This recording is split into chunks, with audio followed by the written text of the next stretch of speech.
교우들에게도 큰 은혜의 시간 되신 줄 믿습니다. 오늘 이 시간 위해 주신 하나님의 말씀입니다. 하나님의 말씀은 신약 성경 누가복음 10장 25절부터 37절까지의 말씀입니다. 신약 110면쯤에 있습니다.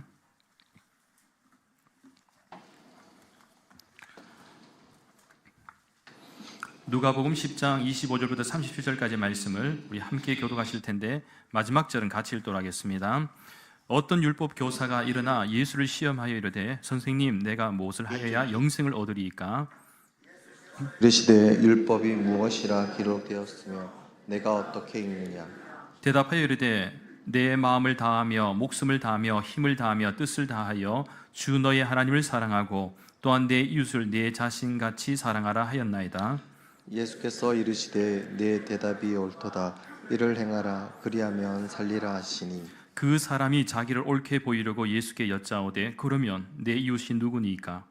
예수께서 대답하여 이르시되 어떤 사람이 예루살렘에서 여리고로 내려가다가 강도를 만나매 강도들이 그 옷을 벗기고 때려 거의 죽은 것을 버리고 갔더라. 마침 한 제사장이 그 길로 내려가다가 그를 보고 피하여 지나가고 또 이와 같이 한 레위인도 그것에 이르러 그를 보고 피하여 지나가되 어떤 사마리아 사람은 여행하는 중 거기 이르러 그를 보고 불쌍히 여겨 가까이 가서 기름과 포도주를 그 상처에 붓고 싸매고 자기 짐승에 태워 주막으로 데리고 가서 돌보아 주니라. 그 이튿날 그가 주막 주인에게 데나리온 둘을 내어주며 이르되 이 사람을 돌보아 주라. 비용이 더 들면 내가 돌아올 때에 갚으리라 하였으니 내 생각에는 이 세 사람 중에 누가 강도 만난 자의 이웃이 되겠느냐? 함께 읽겠습니다. 이르되 자비를 베푼 자니이다. 예수께서 이르시되 가서 너도 이와 같이 하라 하시니라. 아멘. 할렐루야. 오늘 사순절 넷째 주일이자 또 거룩한 주일 예배 가운데 오신 여러분을 주님의 이름으로 환영하고 축복합니다. 오늘 이 시간에 이렇게 한번 인사하도록 하겠습니다. 예수님의 십자가 사랑이 당신과 함께 하기를 바랍니다. 예수님의 십자가 사랑이 당신과 함께 하기를 바랍니다. 할렐루야. 바라옵기는 예수님의 십자가 사랑이 우리 모든 믿음의 교우들과 또 가정과 권속들에게 함께하여 주셔서 또 이 세상을 보다 따뜻하고 행복하게 살아갈 수 있는 은혜와 기쁨이 여러분에게 있기를 예수님의 이름으로 간절히 축원합니다. 오늘 이 시간에는 너도 이와 같이 하라라는 제목을 잠시 하나님의 말씀을 나누도록 하겠습니다. 이 오늘 본문의 말씀은 우리가 너무나도 잘 알고 있는 선한 사마리아인의 비유 내용입니다. 소위 선한 사마리아 사람 이렇게 비유를 우리가 얘기하지요.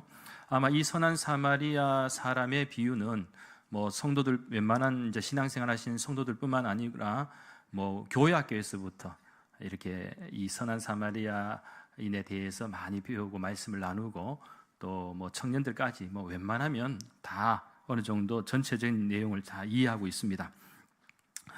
너무 잘 알고 있는 내용임에도 불구하고 하지만 간혹 이 본문의 말씀을 잘못 해석하거나 또 오해하는 경우가 많아서 오늘은 이 부분을 조금만 더 신학적으로 잡아주기 위해서 좀 말씀을 준비하였습니다. 특별히 우리가 먼저 주목해야 할 부분은 선한 사마리아인의 비유는 이 선한 일을 해야 된다라는 이것에 대해서는 다 모두가 인정할 수 있는 부분이죠. 그렇지 않습니까? 선한 일을 하자, 착한 일을 하자. 이것은 우리 기독교 그리스도인뿐만 아니라 이 세상의 모든 사람이라면 모든 종교 가운데도 이 착한 일을 해야 된다, 선한 일을 해야 된다. 또 일반적으로 상식적인 생각을 가지고 있는 사람도 당연히 선한 일을 해야 된다, 착한 일을 해야 된다는 것은 다 알고 있는 것이죠. 그러나 이 오늘 본문의 말씀을 적어도 잘못 해석을 한다면 마치 선한 행동으로 영생을 얻는다라는 뜻으로 이해하게 되고 이 선한 행위에 대한 성경 구절도 많이 있지만 그렇다고 우리가 선행으로 구원을 받는 것은 아니다라는 사실은 분명히 기억해야 된다는 것입니다. 선한 행위 자체가 부정할 수 없는 아주 좋은 명제인 것은 맞지만 적어도 우리가 신앙적인 이 관점에서는 이 선행 자체가 좋은 것이지만 구원에 이르게 하는 것은 아니라는 것. 그래서 오늘 이 본문의 말씀을 가지고 착한 일을 하면 마치 이게 천국에 가겠다라고 너무 쉽게 이렇게 설교하는 경우가 많이 있는데 그것이 아니고 조금만 더 우리가 깊이 오늘 본문의 내용에서 무엇을 예수님께서 말씀하고 싶은 것인지에 대해서 한번 살펴보도록 하겠습니다. 그래서 오늘 본문의 비유가 속한 전체 문맥의 구조와 또 그 의미의 흐름을 알고 있어야 하고, 무엇보다 예수님께서 이 비유의 말씀을 하신 이렇게 된 이 배경에 대해서도 우리가 알아야 됩니다. 그래서 전체적으로 이해해 볼 때는 절대로 이게 우리가 너무 쉽게 이해하는 내용이지만 절대로 단순한 메시지가 아니라는 것. 왜냐하면 이 이야기의 시작이요, 뭐로부터 시작하는가 하면 출발하느냐면 영생이라는 단어로부터 출발하기 때문에 그렇습니다. 이 질문으로부터 시작한다라는 것인데, 오늘 보면 25절 말씀에 주목합니다. 어떤 율법교사가 일어나 예수를 시험하여 이르되 선생님, 내가 무엇을 하여야 영생을 얻으리까? 율법교사가 예수님을 시험하였습니다. 그래서 오늘 보면 25절 말씀에서 예수님을 시험하여 이르되 라고 이렇게 설명하고 있죠. 그러니까 질문은 하지만 절대로 순수한 마음이라든지 또 진정성이 담긴 질문은 아니라는 것입니다. 여기에는 자신이 옳고 예수님이 틀렸다는 부분을 찾아내기 위한 이 시험의 의도가 담겨져 있다는 것입니다. 그러면서 내가 무엇을 하여야 영생을 얻으리까? 라고 이 질문을 한 내용을 보면 어떻게 생각하면 인간의 가장 본질적이고도 중요한 질문이기도 하죠. 사실 제한적이고도 유한한 삶을 사는 인간에게 영생을 얻는 문제는 아주 중요한 주제이기도 합니다. 그런데 보통 우리가 영생이라고 하면 미래적인 의미로만 이해할 때가 많습니다. 물론 대체적으로 그렇게 이해해도 큰 문제는 없지만 적어도 오늘 이 본문의 말씀에서는 좀 다른 각도로 우리가 접근해야 한다라는 사실이죠. 그러니까 보통 영생, 이걸 줄여서 우리가 영생이라 합니다만 넓게 표현하면 어떻게 됩니까? 영원한 생명. 영어적인 표현으로 살펴보면 eternal life라고 하는데, 시간적으로 볼 때도 이 eternal life는 어떻습니까? 끝이 없는, 마치 신에게 주어진 시간과 같은 생명을 가지게 된다라는 의미를 담고 있습니다. 그러나 성경에서 강조하는 생명은 미래적이면서도 지극히 현실적이다라는 사실이죠. 예를 들면 신약 성경 요한복음 17장 3절 말씀에 주목하시면 사도 요한은 영생에 대해서 예수님의 기도를 통해서 잘 설명하고 있습니다. 영생은 곧 유일하신 참 하나님과 그가 보내신 자 예수 그리스도를 아는 것입니다. 그러니까 이 본문의 말씀만 딱 살펴볼 때도 영생에 대해서 굉장히 현실적으로, 현재적으로 표현하고 있다는 것이죠. 뭐라고요? 하나님을 알고 예수님을 아는 것이다, 믿는 것이라는 것이죠. 그래서 이 부분을 이 요한복음에서 기도를 통해서 영생은 뭐냐라고 할 때 이 부분을 조금만 더 풀었으면 하나님과의 교제를 의미한다는 것을 우리가 발견하게 됩니다. 그러니까 참 하나님과 예수 그리스도를 바로 알고 영원토록 교제하는 것이 바로 인간의 본래 모습이다라는 사실이죠. 그런데 인간이 범죄함으로써 영원히 하나님과 교제하며 살 수 있는 인간의 본래의 지위를 우리가 상실했죠. 그렇기에 지위를 상실한 인간이 그 본래의 지위를 얻을 수 있는 방법이 무엇이냐? 바로 세상의 그 어떤 수단과 방법이 아니라 하나님과 다시 교제하는 생명에 있다는 사실을 꼭 믿으시기 바랍니다. 그렇게 하나님과 교제하는 생명은 인생에서 참된 행복과 의미를 발견하게 됩니다. 아무튼 율법 교사는 영생을 얻는 방법에 대해서 자신이 어떻게 해야 할지를 예수님께 물었습니다. 아마 이 부분은 행위 구원에 대한 나름대로의 정답을 가지고 있었습니다. 그래서 그의 질문이 예수님을 시험할 목적이 있었고 정말로 알고 싶어서 질문한 것도 아니었습니다. 무엇보다 예수님 당시 율법 교사는 자신들이 하나님의 선민으로서, 택한 백성으로서 이 거룩한 율법을 이미 소유하고 있고 그 율법을 잘 지킴으로써 구원은 확정되어 있다라고 믿었습니다. 그렇기에 영생을 얻는 방법에 대해서 사실 궁금할 이유가 없었죠.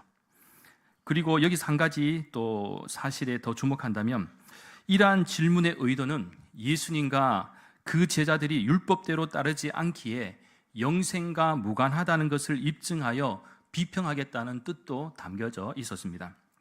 예를 들면 오늘 누가복음 10장의 말씀 이 앞에 장들을 좀 살펴본다면 일어났던 사건들을 떠올려 볼 때에 몇 가지가 있습니다. 예수님이 안식일에 치유 사역을 하신 것이라든지, 그것이 이 4장에 담겨져 있습니다. 그리고 안식일에 예수님과 제자들이 밀밭 사이를 지나가면서 제자들이 이삭을 잘라서 손으로 비비어 먹었던 것, 그 사건도 있었는데 여기에 대해서 바리새인들이 안식일에 하지 못할 일을 했다라고 지적하고 비판하기도 합니다. 그것이 이제 6장에 담겨져 있습니다. 또한 예수님께서는 세리와 죄인과 같은 사람들과 함께 먹고 마시며 교제했기 때문에 율법 교사가 보기에는 이러한 행위들이 구원을 받을 만한 모습이 아니었다라고 판단한 것입니다. 그렇게 이러한 몇 가지 일들만 봐도 이미 예수님은 당시 유대 종교 지도자들로부터 여러 면에서 이 공격의 대상으로 미움을 사고 있었다라는 사실입니다. 그렇습니다. 유대인들은 영생을 얻는 방안을 유대 율법에 정통한 사람이라면 누구나 알고 있었습니다. 그러니까 정답이 하나밖에 없는 닫힌 질문이었습니다. 이는 마치 어떻게 해야 성적을 올릴 수가 있습니까? 라고 질문할 때 공부 열심히 하면 된다라는 대답을 가지고 있는 것과도 같습니다. 그래서 그들에게는 어떻게 해야 영생을 얻을 수 있느냐라고 질문한다면 율법대로 행해야 된다라는 것이 그들이 생각하는 정답이었다. 그러면서 왜 예수님과 제자들은 율법대로 행하지 않느냐라고 따지려고 생각했던 것이죠. 그러면서 자기들이 의롭고 영적인 삶을 사는 것임을 증명하고자 했습니다. 그런데요, 예수님께서 이러한 율법 교사의 생각에 대해서 모를 리가 없으시죠. 당연히 알고 계시죠. 그래서 오히려 반문을 하십니다. 26절 말씀입니다. 예수께서 이르시되 율법에 무엇이라 기록되었으며 내가 어떻게 읽느냐. 그러니까 이 부분을 이렇게 이해하시면 좋을 것 같습니다. 아니, 너는 지금 율법대로 행하면 영생을 얻는다고 믿고 있으면서 왜 이런 질문을 내게 하느냐? 그냥 내가 율법을 해석하는 바에 따라서 행하면 될 것 아니냐? 이 한마디로 율법교사는 예수님을 꼬투리 잡으러 왔다가 자신의 속내를 정확히 들켜버린 것입니다. 참고로 예수님의 말씀이 대단한 것이 율법이라는 큰 주제에서 질문을 하니까 율법교사는 큰 주제 안에서 대답을 하게 되었습니다. 율법이 무엇이라 기록되었으며 내가 어떻게 읽느냐. 만일 예수님께서 율법에서는 어떤 것을 행하는 것이 중요하다고 기록되어 있는가를 물으셨다면 아마도 율법교사는요, 위에서 잠시 언급된 그동안 예수님과 제자들이 행했던 그 모습들에 대해서 지적하려고 했을 것입니다. 그런데 이러한 질문이 아니라 율법의 전체 주제에 대한 질문을 하신 것은 당시 유대인들에게도 이 헌법과도 같은 십계명, 이 십계명에 담긴 내용의 주제를 말할 수밖에 없었다는 것입니다. 그것이 바로 우리가 잘 알고 있는 바와 같이 이 십계명은 1계명에서 4계명까지가 하나님과의 수직적 관계, 그리고 5계명부터 10계명까지가 무엇입니까? 사람과의 수평적인 관계, 이것을 설명하고 있죠. 그러면서 이것을 요약하면 어떻게 정리됩니까? 하나님 사랑과 이웃 사랑으로 정리를 할 수가 있습니다. 그래서 율법교사는 오늘 본문 27절 말씀에서 이 부분을 정확하게 대답합니다. 대답하여 이르되 내 마음을 다하며 목숨을 다하며 힘을 다하며 뜻을 다하여 주 너의 하나님을 사랑하고 또한 내 이웃을 내 자신같이 사랑하라 하였나이다. 율법교사답게 이 십계명을 온전히 잘 알고 있었다는 거예요. 예수님께서 말씀하십니다. 28절 말씀, 예수께서 이르시되 내 대답이 옳도다. 이를 행하라. 그러면 살리라 하시니. 아주 그냥 쉽게 대답하는 거예요. 이게 율법교사답게 내가 다 알고 있다는 것을 당당하게 얘기했는데 예수님 너무 단순하게 얘기해요. 그래? 알고 있어? 그럼 돼. 지켜 행하면 돼. 너무 허무한 대답이시죠. 너 한번 대답 잘했다. 그래, 그대로 행하면 되는 거예요. 그러면 살 것이야. 이렇게 대답하신 것이죠. 그러자 당황한 율법교사가 자기를 옳게 보이려고 예수님께 질문합니다. 29절 말씀, 그 사람이 자기를 옳게 보이려고 예수께 여짜오되 그러면 내 이웃이 누구이니까? 그러자 예수님은 이제 선한 사마리아 사람의 비유를 통해서 이 정확한 말씀을 해주십니다. 그것이 오늘 보면 30절부터 37절까지 말씀입니다. 간략히 내용을 정리하면 이렇습니다. 어떤 사람이 예루살렘에서 여리고로 내려가다가 강도를 만났습니다. 강도들은 그의 옷을 벗기고 때려서 그가 거의 죽게 되었을 때 버리고 도망갑니다. 이때 그 길을 제사장이 지나가게 되었는데 그를 보고도 못 본 척하고 지나갔죠. 피해갔습니다. 또한 레인도 지나가다가 이 레인 역시 그를 보고도 못 본 척하고 피해서 지나갑니다. 하지만 한 사마리아 사람이 여행을 하면서 그 길을 지나가다가 그를 보고 불쌍히 여겨서 가까이 가서 기름과 포도주를 그 상처에 붓고 싸매주고 주막집에 데리고 가서 돌봐줍니다. 그리고 이튿날 사마리아 사람은 2데나리온을 주막 주인에게 주면서 좀 잘 돌봐달라고 부탁을 합니다. 그러면서 만일 비용이 더 들게 되면 자신이 돌아올 때에 갚아주겠다라고 부탁을 하고 떠나갔습니다. 자, 그런 후로 이 비유를 마치신 후에 예수님께서 이 율법 교사에게 질문을 합니다. 36절 말씀입니다. 내 생각에는 이 세 사람 중에 누가 강도 만난 자의 이웃이 되겠느냐? 그러자 율법 교사는 오늘 본문 37절 전반절 말씀에서 이렇게 대답합니다. 자비를 베푼 자니이다. 그러자 예수님께서는 37절 후반절 말씀에서 다시 말씀하시죠. 가서 너도 이와 같이 하라. 그렇습니다. 오늘 본문의 핵심은요, 내가 무엇을 하여야 영생을 얻으리까라고 묻는 율법 교사의 질문에서부터 시작됩니다. 사실 이 율법 교사는 율법을 지키는 것만이 영생을 얻는다라고 믿고 있었습니다. 그런 율법 교사에게 예수님은 이웃에 대한 비유를 들려주신 것이죠. 하지만 우리가 여기서 조심히 생각하고 넘어가야 할 것은 여기 이웃은 착한 일을 하는 이웃을 말씀하는 것이 아닙니다. 대부분 그렇게 알고 있습니다. 그렇다 보니 착한 일, 착한 행위에 대해서 집중하게 되는데 그보다 더 중요한 관점은 생명을 살려주는 이웃인 사마리아인 그 자체가 바로 진정한 의미에서의 이웃이라는 것. 그리고 여기서 사마리아인은 무엇을 상징적으로 내용을 담고 있는가 하면 바로 예수 그리스도를 예표하고 있다는 것입니다. 그렇게 영생을 얻는 것이 하나님 사랑과 이웃 사랑에 있다면 사랑이란 주제는 그렇게 단순하지 않음을 이렇게 발견하게 됩니다. 예수님께서 이 율법 교사에게 사실 가르쳐주고 싶은 진짜 참된 본질은 뭐냐? 바로 예수님이 누구인지 모르는 이는 구원을 받지 못하며 나아가 하나님과 이웃도 제대로 사랑하지 못한다는 것을 설명하는 것이 이 사마리아인의 비유를 드신 예수님의 참 의도이셨습니다. 그런 것 같습니다. 우리 모든 인생을 어떻게 보면 나그네와도 같은 인생을 살아가고 있는데 이 세상을 살아가는 동안 우리는 때로는 공중권세 잡은 자인 사탄과 어둠의 권세자라는 강도를 만나 다 죽어가는 위기 가운데 놓일 수도 있습니다. 그래서 우리의 육신 가운데도 때로는 건강을 잃기도 하고 마음의 상처를 입기도 하며 또 고통스러운 현실을 경험하기도 합니다. 무엇보다 우리의 영혼이 죄로 말미암아 죽어가고 있다라는 것이죠. 그런데요, 강도 만난 사람을 누가 살렸습니까? 사마리아 사람입니다. 그런데 강도 만난 사람처럼 살아가는 우리들을 위해서 살려주신 분이 바로 예수님이십니다. 사탄 마귀는 서로를 죽이는 일에 힘을 썼지만 예수님은 반대로 죽어가는 생명을 살리시는 일에 힘을 쓰셨습니다. 그래서 예수님께서도 이렇게 말씀하셨죠. 신약 성경 요한복음 10장 10절의 말씀입니다. 도둑이 오는 것은 도둑질하고 죽이고 멸망시키려는 것뿐이요 내가 온 것은 양으로 생명을 얻게 하고 더 풍성히 얻게 하려는 것이라. 그렇습니다. 예수님께서는 우리들에게 생명을 얻게 하고 더 풍성히 얻게 하시려고 이 세상에 오셨습니다. 그리고 십자가의 보혈을 통하여 상처 입은 우리의 몸과 마음과 영혼을 치유하여 주셨습니다. 우리는 강도 만나 죽어가는 사람을 보고도 지나쳤던 제사장과 또 레인을 사실 비판할지도 모릅니다. 그러나 우리가 비판하기에 앞서 이들이 가진 한계를 우리는 이해해야 합니다. 그들이 가진 율법의 한계를 뛰어넘지 못하니까 온전히 사랑을 실천할 수가 없었습니다. 율법 교사의 한계도 자신은 율법을 통해 완전하다고 생각하고 구원을 얻을 수 있다고 생각하지만 이 차별적 한계의 사랑을 가지고 있었다는 것이죠.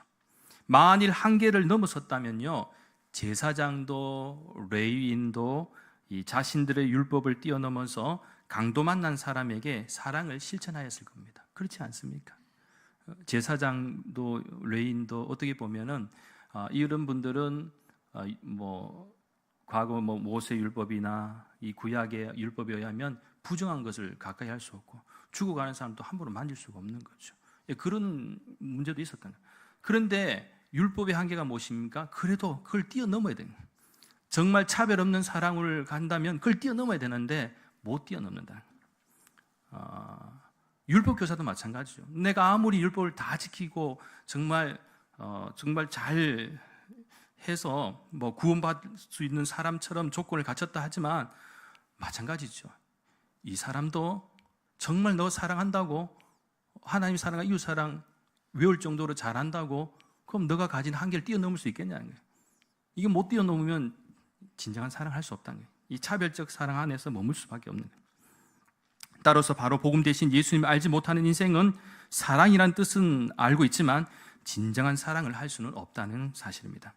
사람의 생명을 살리고 영생을 얻게 하는 것은 율법의 행위가 아니라 바로 하나님의 은혜이자 예수 그리스도의 사랑입니다. 그리고 예수 그리스도의 사랑을 통해서 이 비밀을 아는 사람만이 진정한 사랑을 할 수 있다는 사실을 꼭 기억하시기 바랍니다. 바로 깊어가는 사순절 시간을 보내면서 예수님의 은혜와 사랑을 기억하면서 우리가 어떤 믿음과 자세로 살아가야 하는지를 좀 깊이 깨닫는 소중한 시간이 되었으면 좋겠습니다. 그리고 우리의 참된 구원자가 되시고 사랑의 주제가 되시는 예수님을 세상 가운데 드러내는 그런 복된 삶이 되어야 할 줄 믿습니다. 그래서 이 시간 마지막으로 짧은 동영상 하나 시청하시고 이 말씀을 맺도록 하겠습니다. 작품이 영적으로도 많이 어두워가지고 그래도 이렇게 1200석 가득 채워주시고 우리 스태프들 그리고 우리 모든 배우들 항상 공연할 때 저 소대 뒤에서 30분 전에 서로 20명 가량이 깍지를 끼고 기도를 합니다. 저는 기독교인입니다. 저는 그게 굉장히 자랑스럽습니다. 누구는 예수쟁이라고 하고 그렇게 표현을 하더라도 제가 하나님 믿는 것은 정말로 너무나 영광스러운 일입니다. 아멘. 믿음의 도적자들이 저 자리에서 30분 전에 꼭 기도를 합니다. 여러분들께 주님의 향기를 담는 공연이 될 수 있게 해달라고. 5개월 동안 사고가 없었겠습니까? 성대 결절도 올 뻔하고 감기도 걸리고 공연을 할 수 없는 상황에도 불구하고 5개월 동안 이렇게 나약한 제가 무사히 마칠 수 있었던 거는 우리 배우들, 스태프들, 그리고 중보해주는 팀들, 저를 위해 기도해주시는 모든 분들 너무 고맙습니다. 그분들이 아니었으면 공연을 잘 마무리 짓지 못했을 것 같습니다. 그래서 제가 소공회 때 울었어요. 중보해주신 분들이 너무 많아서. 네. 여기까지 하겠습니다. 사실 이 영상은요, 한 그 공연에 참여한 어떤 사람이 자기 뭐 휴대폰으로 찍어서 이렇게 올라온 지 얼마 되지 않은 지난주에 올린 따끈따끈한 최근의 내용이라서 화질이 좀 그렇습니다만 무엇을 말하고 싶은가 하면 이 조승우 배우 아시죠? 아시는 분이 많이 아실 거라 생각해요. 뮤지컬로도 유명하고 드라마에도 유명하고 영화 배우로도 참 유명한데 저는 개인적으로 그 클래식이라는 영화에서 이 배우를 처음 보고 야 멋지다. 그러다가 뮤지컬에서 지킬 앤 하이드라는 그 This is moment 그 곡이 있지 않습니까? 지금 이 순간 그 곡을 딱 멋들어지게 부를 때도 야 멋있다 이렇게 생각을 하고 한결같이 이렇게 쭉 왔는데 여기서 뭘 얘기합니까? 조승우 배우가 참 자기 신앙 고백을 가지고 있다는 거예요. 믿는 성도로서의 정체성을 잊지 않고 있고 공인으로서 저렇게 드러내놓고 내가 예수쟁이라는 거, 또 누가 예수쟁이라고 공격을 한다 해도 당당하게 나는 기독교인으로서 예수를 믿는 사람으로서 자랑스럽다 이렇게 표현할 수 있는 게 얼마나 대단합니까? 그렇지 않습니까?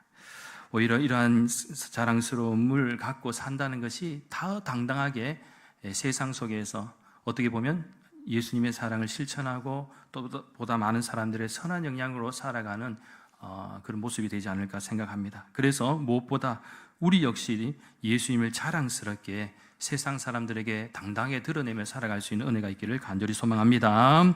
사랑하는 여러분, 이제 말씀을 정리합니다.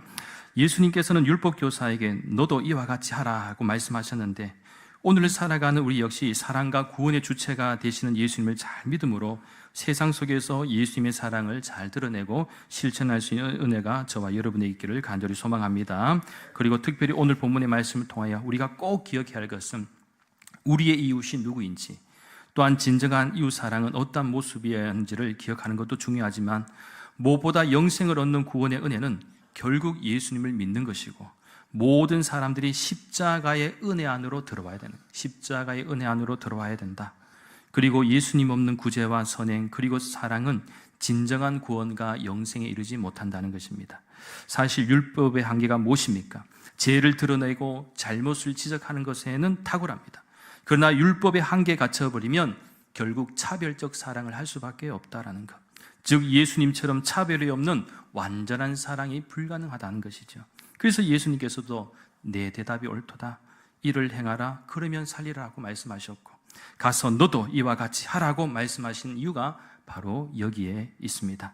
따라서 오직 예수님을 믿는 믿음 안에서 주님이 우리에게 보여주신 사랑으로 실천하는 그 사랑만이 참 사랑이 될 수 있고 또 진정으로 사랑할 수 있는 은혜가 있게 될 줄 믿습니다.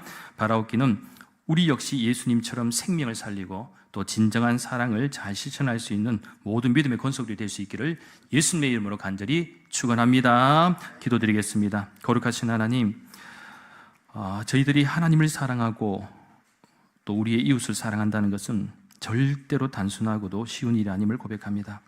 그러나 율법 교사의 질문처럼 우리가 영생을 얻기 위해서는 율법적 행위와 선행이 아니라 그리고 온전한 사랑을 하기 위해서는 예수님을 믿는 믿음 안에서 차별적 사랑이 아니라 정말 우리를 위해서 십자가에 보여주신 주님의 그 사랑으로 우리가 온전히 차별이 없는 사랑을 할 수 있을 때 진정한 사랑을 할 수 있다는 사실을 기억하게 해주시고 우리에게 베풀어 주신 십자가 사랑과 은혜 안으로 들어갈 수 있을 때 선한 사마리아인처럼 진정한 사랑을 할 수 있다는 것을 깨닫게 하여 주시옵소서.